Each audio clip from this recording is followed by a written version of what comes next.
बोलो शनिदेव महाराज की जय। एक समय स्वर्गलोक में सबसे बड़ा कौन है कि प्रश्न पर नवग्रहों में विवाद उत्पन्न हो गया। विवाद इतना बढ़ा कि परस्पर भयंकर युद्ध की स्थिति बन गई। निर्णय के लिए सभी देवता देवराज इंद्र के पास पहुँचे और बोले, हे देवराज, आपको निर्णय करना है कि हम सब में सबसे बड़ा कौन है। देवताओं का प्रश्न सुनकर देवराज इंद्र उलझन में पड़ गए। इंद्र बोले, मैं इस प्रश्न का उत्तर देने में असमर्थ हूँ। हम सभी पृथ्वीलोक में उज्जैनी नगरी में राजा विक्रमादित्य के पास चलते हैं। देवराज इंद्र सहित सभी ग्रह उज्जैनी नगरी पहुँचे। महल में पहुंचकर जब देवताओं ने उनसे अपना प्रश्न पूछा तो राजा विक्रमादित्य भी कुछ देर के लिए परेशान हो उठे, क्योंकि सभी देवता अपनी अपनी शक्तियों के कारण महान थे। किसी को भी छोटा या बड़ा कहना उनके क्रोध के प्रकोप से भयंकर हानि पहुंचा सकता था। अचानक राजा विक्रमादित्य को एक उपाय सूझा और उन्होंने विभिन्न धातुओं के जैसे स्वर्ण, रजत, कांसा, ताम्र, शीशा, रांगा, जस्ता, अभ्रक व लोहे के 9 आसन बनवाए। धातुओं के गुणों के अनुसार सभी आसनों को एक दूसरे के पीछे रखवाकर उन्होंने देवताओं को अपने अपने सिंहासन पर बैठने को कहा। देवताओं के बैठने के बाद राजा विक्रमादित्य ने कहा, आपका निर्णय तो स्वयं हो गया। जो सबसे पहले सिंहासन पर विराजमान है वही सबसे बड़े हैं।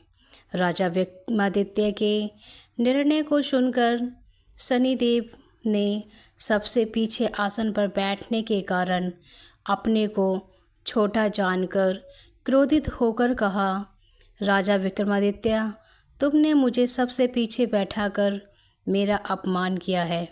तुम मेरी शक्तियों से परिचित नहीं हो। मैं तुम्हारा सर्वनाश कर दूंगा। शनिदेव ने कहा, सूर्य एक राशि पर 1 महीने, चंद्रमा 2.25 महीने, मंगल 1.5 महीने, बुध और शुक्र 1 महीने, बृहस्पति 13 माह तक रहते हैं, लेकिन मैं किसी राशि पर 7.5 वर्ष यानी 7.5 तक रहता हूँ। बड़े बड़े देवताओं को मैंने अपने प्रकोप से पीड़ित किया है। राम को 7.5 के कारण ही वन में जाकर रहना पड़ा और रावण को 7.5 के कारण ही युद्ध में मृत्यु का शिकार बनना पड़ा। हे राजा, अब तू भी मेरे प्रकोप से नहीं बच सकेगा। इसके बाद अन्य ग्रहों के देवता तो प्रसन्नता के साथ चले गए, परंतु शनिदेव बड़े क्रोध के साथ वहाँ से विदा हुए। राजा विक्रमादित्य पहले की तरह ही न्याय करते रहे। उनके राज्य में सभी स्त्री पुरुष बहुत आनंद से जीवन यापन कर रहे थे। कुछ दिन ऐसे ही बीत गए। उधर शनिदेव अपने अपमान को भूले नहीं थे। विक्रमादित्य से बदला लेने के लिए एक दिन शनिदेव ने घोड़े के व्यापारी का रूप धारण किया और बहुत से घोड़ों के साथ उज्जैनी नगरी पहुँचे। राजा विक्रमादित्य ने राज्य में किसी घोड़े के व्यापारी के आने का समाचार सुना तो अपने अश्वपाल को कुछ घोड़े खरीदने के लिए भेज दिया। घोड़े बहुत कीमती थे। अश्वपाल ने जब वापस लौटकर इस संबंध में बताया तो राजा विक्रमादित्य ने स्वयं आकर एक सुंदर व शक्तिशाली घोड़े को पसंद किया। घोड़े की चाल देखने के लिए राजा उस घोड़े पर सवार हुए तो वह घोड़ा बिजली की गति से दौड़ पड़ा। तेजी से दौड़ता घोड़ा राजा को दूर एक जंगल में ले गया और फिर राजा को वहां गिराकर जंगल में ही कहीं गायब हो गया। राजा अपने नगर को लौटने के लिए जंगल में भटकने लगा। लेकिन उन्हें लौटने का कोई रास्ता नहीं मिला। राजा को भूख प्यास लगी थी।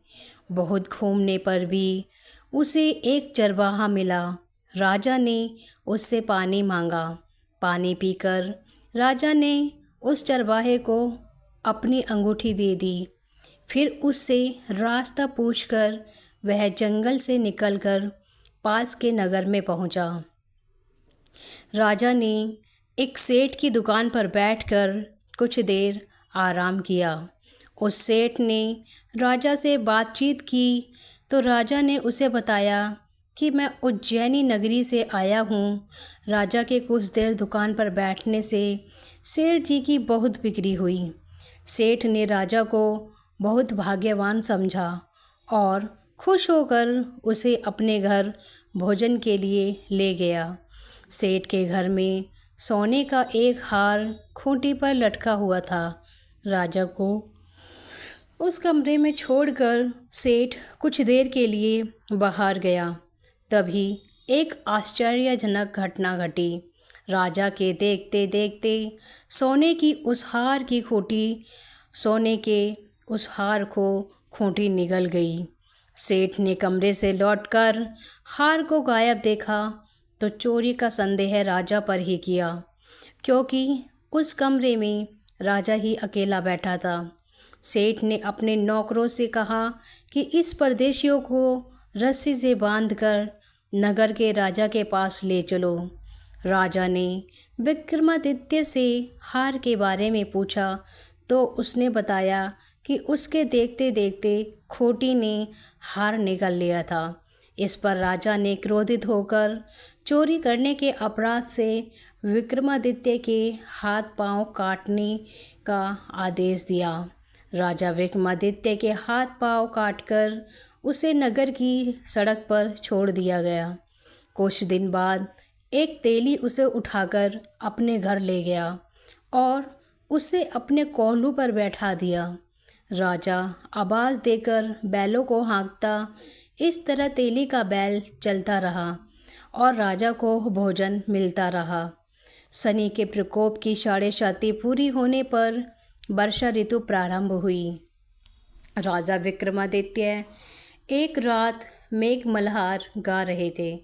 तभी नगर के राजा की लड़की राजकुमारी मोहिनी रथ पर सवार होकर उस तेली के घर के पास से गुजरी। उसने मेघ मल्हार सुना तो उसे बहुत अच्छा लगा और दासी को भेजकर गाने वाले को बुला लाने को कहा। दासी ने लौटकर राजकुमारी को अपंग राजा के विषय में बताया। राजकुमारी उसके मेघ मल्हार से मोहित हुई, अतः उसने सब कुछ जानकर भी अपंग राजा से विवाह करने का निश्चय कर लिया। राजकुमारी ने अपने माता पिता से जब यह बात कही तो वे हैरान रह गए। रानी ने मोहिनी को समझाया, बेटी, तेरे भाग्य में तो किसी राजा की रानी होना लिखा है, फिर तू उस अपंग से विवाह करके अपने पाँव पर कुल्हाड़ी क्यों मार रही है। राजकुमारी ने अपनी जिद नहीं छोड़ी। अपनी जिद पूरी कराने के लिए उसने भोजन करना छोड़ दिया और प्राण त्याग देने का निश्चय कर लिया। आखिरकार राजा रानी को विवश होकर अपंग विक्रमादित्य से राजकुमारी का विवाह करना पड़ा। विवाह के उपरांत राजा विक्रमादित्य और राजकुमारी तेली के घर में रहने लगे। उसी रात स्वप्न में शनिदेव ने राजा से कहा, राजा, तुमने मेरा प्रकोप देख लिया। मैंने तुम्हें अपने अपमान का दंड दिया है। राजा ने शनिदेव से क्षमा करने को कहा और प्रार्थना की, हे शनिदेव, आप जितना दुख मुझे दिया अन्य किसी को ना देना। हे शनिदेव। फिर शनिदेव ने कुछ सोचकर कहा, राजा, मैं तुम्हारी प्रार्थना स्वीकार करता हूँ। जो कोई स्त्री पुरुष मेरी पूजा करेगा, शनिवार को व्रत करके मेरी व्रत कथा को सुनेगा, उस पर मेरी अनुकंपा हमेशा बनी रहेगी। प्रातःकाल राजा विक्रमादित्य की नींद खुली तो अपने हाथ पांव देखकर राजा को बहुत खुशी हुई। उसने मन ही मन शनिदेव भगवान को प्रणाम किया। राजकुमारी भी राजा के हाथ पांव सही सलामत देखकर आश्चर्य में डूब गई। तब राजा विक्रमादित्य ने अपना परिचय देते हुए कहा कि शनिदेव के प्रकोप की सारी कहानी सुनाई। सेठ को जब इस बात का पता चला तो दौड़ता हुआ तेली के घर पहुंचा और राजा के चरणों में गिरकर क्षमा मांगने लगा। राजा ने उसे क्षमा कर दिया, क्योंकि यह सब तो शनिदेव के प्रकोप के कारण हुआ था। सेठ राजा को अपने घर ले गया और उसे भोजन कराया। भोजन करते करते वहाँ एक आश्चर्यजनक घटना घटी। सबके देखते देखते उस खूंटी ने हार उगल दिया। सेठ जी ने अपनी बेटी का विवाह भी राजा के साथ कर दिया। बहुत से स्वर्ण आभूषण, धन आदि देकर राजा को विदा किया। राजा विक्रमादित्य राजकुमारी मोहिनी और सेठ की बेटी के साथ उज्जैनी नगरी पहुँचे तो नगरवासियों ने हर्ष से उनका स्वागत किया। अगले दिन राजा विक्रमादित्य ने पूरे राज्य में घोषणा कराई कि शनिदेव सब देवों में सर्वश्रेष्ठ हैं। प्रत्येक स्त्री पुरुष शनिवार को उनका व्रत करें और व्रत कथा अवश्य सुनें। राजा विक्रमादित्य की घोषणा से शनिदेव अति प्रसन्न हुए। शनिवार को व्रत करने और व्रत कथा को सुनने के कारण सभी लोगों की मनोकामनाएं शनिदेव की अनुकंपा से पूरी होने लगी। सभी लोग आनंदपूर्वक रहने लगे। बोलो शनिदेव महाराज की जय। जय जय श्री शनिदेव भगतन हितकारी, श्याम अंक वक्र दुष्ट चतुर्भुजधारी, नीलांबर धार नाथ गज की आशवारी। जय जय श्री शनिदेव भगतन हितकारी, किरीट मुकुट शिष रचित, दीपत है लीलारी, मुक्तन की माला गले शोभित बलिहारी। जय जय श्री शनिदेव भक्तन हितकारी। मोदक मिष्टान पान चढ़त है सुपारी, लोहा तिल तेल उड़द महिषी अति प्यारी। ओम जय जय श्री शनिदेव भक्तन हितकारी। देव दनुज ऋषि मुनि सुमृत नर नारी, विश्वनाथ धर धान्य शरण आए तुम्हारी। ओम जय जय श्री शनिदेव भक्तन हितकारी। जय शनिदेव महाराज की। हे शनिदेव महाराज, जैसी कृपा दृष्टि आपने राजा पर की, ऐसे ही सब पर करना। सभी कथा श्रवण करने वाले और कहने वाले की हर मनोकामनाएं पूर्ण करना। जय शनिदेव। ओम सोम शनिश्चराय नमः। ओम सोम शनिश्चराय नमः। सभी भक्तों को जय श्री शनिदेव। अगर आपको हमारे द्वारा वर्णित कथा पसंद आती है तो हमारे चैनल को लाइक और सब्सक्राइब करें। बेल आइकन को दबाना ना भूलें। बेल आइकन दबाने पर हमारे द्वारा कही गई संपूर्ण कथाएं आपके चैनल पर आती रहेंगी। व्रत कथाओं और भजनों का आनंद लें तथा हमारे द्वारा चलाई गई भक्ति की इस लहर को यूं ही आगे बढ़ने दें। आप सभी हमारा साथ दें, जिससे कि ज़्यादा से ज़्यादा लोग, ज़्यादा से ज़्यादा मनुष्य भक्ति की राह पर आगे बढ़ें और ईश्वर से जुड़ें।